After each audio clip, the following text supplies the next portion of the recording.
Breakout, the Mongol Empire. Of all the pastoral peoples who took a turn on the stage of world history, the Mongols made the most stunning entry. Their 13th century breakout from Mongolia gave rise to the largest land-based empire in all of human history, stretching from the Pacific coast of Asia to Eastern Europe. This empire joined the pastoral peoples of the inner Eurasian steppes with the settled agricultural civilizations of outer Eurasia more extensively and more intimately than ever before. It also brought the major civilizations of Eurasia, Europe, China, and the Islamic world into far more direct contact than in earlier times.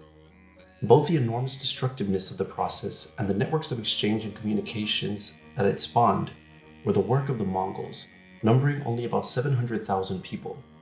It was another of history's unlikely twists. For all of its size and fearsome reputation, the Mongol Empire left a surprisingly modest cultural imprint on the world it had briefly governed.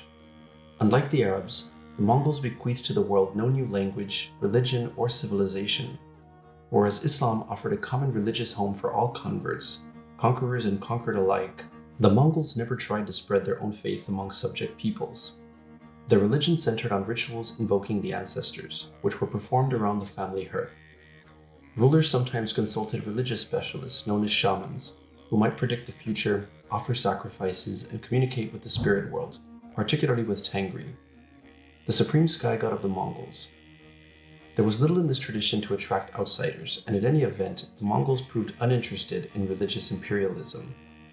The Mongols offered the majority of those that they conquered little more than the status of defeated, subordinate, and exploited people, although people with skills were put to work in ways useful to Mongol authorities.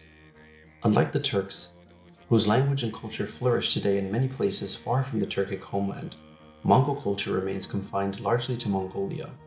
Furthermore, the Mongol Empire, following in the tradition of Shongnu and Turkic state building, proved to be the last spectacular bloom of pastoral power in Inner Eurasia. Some Mongols themselves became absorbed into the settled societies they conquered. After the decline and disintegration of the Mongol Empire, the tide turned against the pastoralists of Inner Eurasia, who were increasingly swallowed up in the expanding Russian or Chinese empires. Nonetheless, while it lasted and for a few centuries thereafter, the Mongol Empire made an enormous impact throughout the entire Eurasian world. From Temujin to Chinggis Khan, the rise of the Mongol Empire. World historians are prone to focus attention on large-scale and long-term processes of change in explaining what happened in history. But in understanding the rise of the Mongol Empire, most scholars have found themselves forced to look closely at the role of a single individual, Temujin, later known as Chinggis Khan, universal ruler. The 12th century world into which he was born found the Mongols an unstable and fractious collection of tribes and clans, much reduced from a somewhat earlier and more powerful position in the shifting alliances in what is now Mongolia. Everyone was feuding, declared a leading Mongol shaman. Rather than sleep, they robbed each other of their possessions. There was no respite, only battle. There was no affection, only mutual slaughter.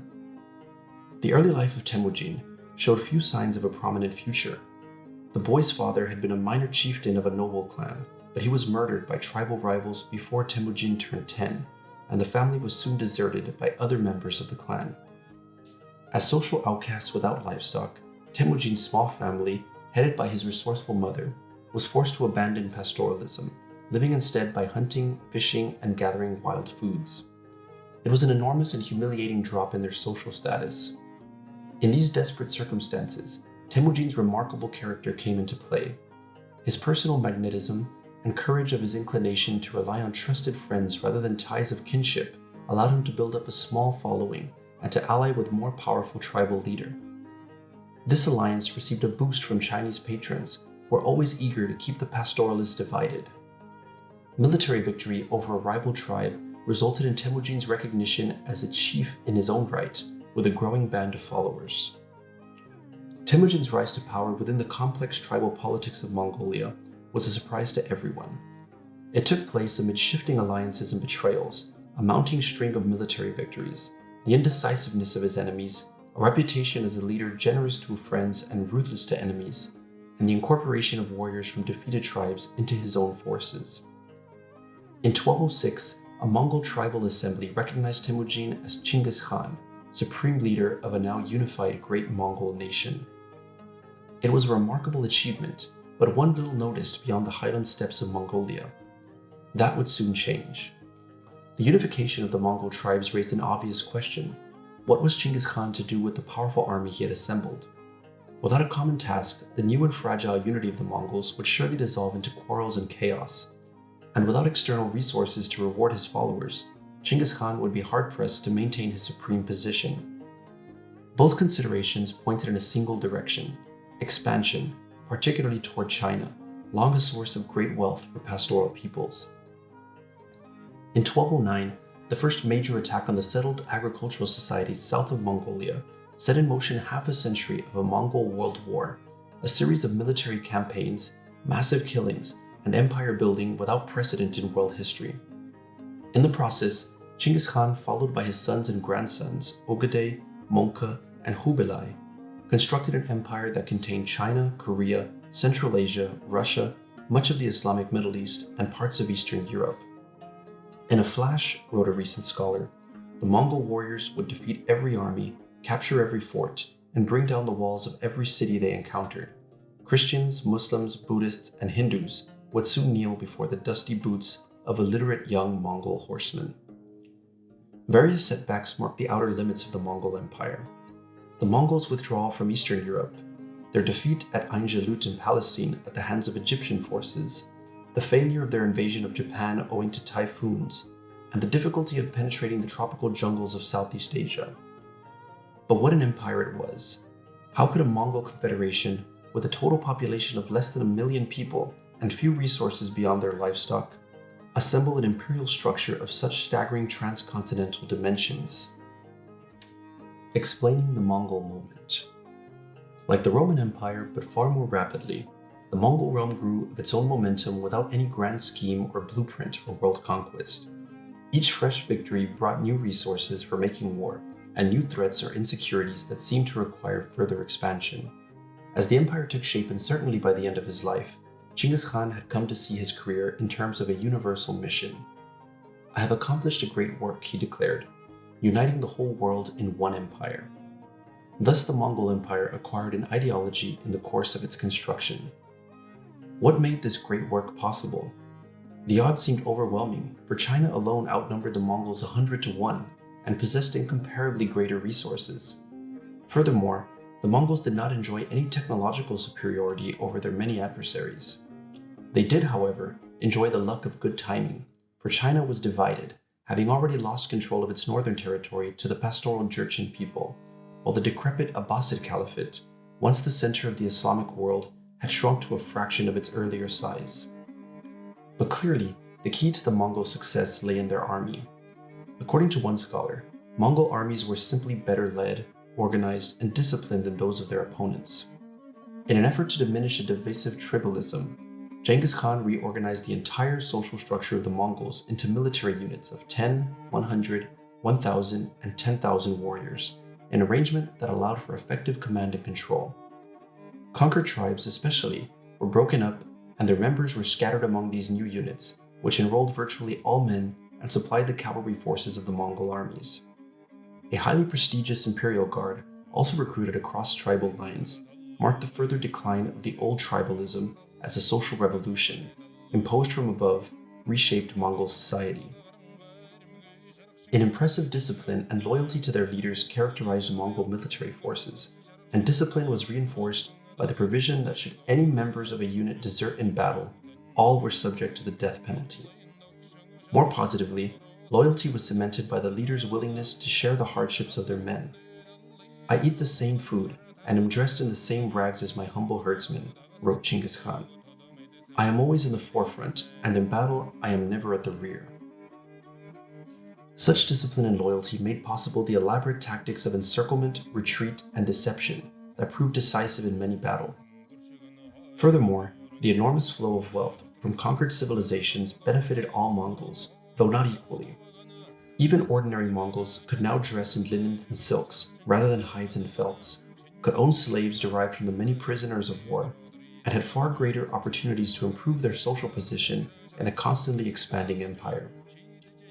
To compensate for their own small population, the Mongols incorporated huge numbers of conquered peoples into their military forces.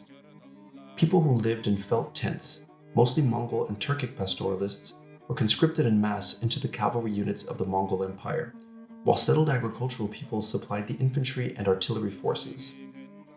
As the Mongols penetrated major civilizations with their walled cities and elaborate fortifications, they quickly acquired Chinese techniques and technology of siege warfare.